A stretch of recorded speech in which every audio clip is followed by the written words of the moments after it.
Siz təhlükəsizlik nəzəriyyələrindən orada bəhs eləmisiniz. Əslində mən müqayisə elədim çağdaş təhlükəsizlik nəzəriyyələri ilə.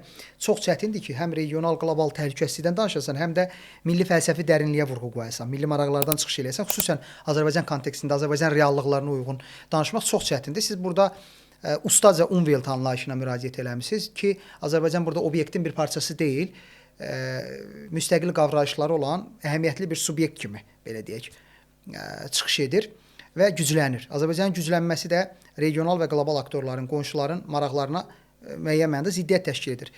Bu kontekstdə Xəzərdən hansı bizə konkret potensial təhdidlər və ya təzyiqlər ola bilər yaxın və ya uzaq gələcəkdə? Birincisi, elə qüvvələr var ki, bu 5 Xəzəryanı ölkələr arasında ziddiyyət yaratmaq istəyirlər. İkincisi, Çindən başlayan yeni İpək yoluna hansı səngərlər törətmək istəyirlər.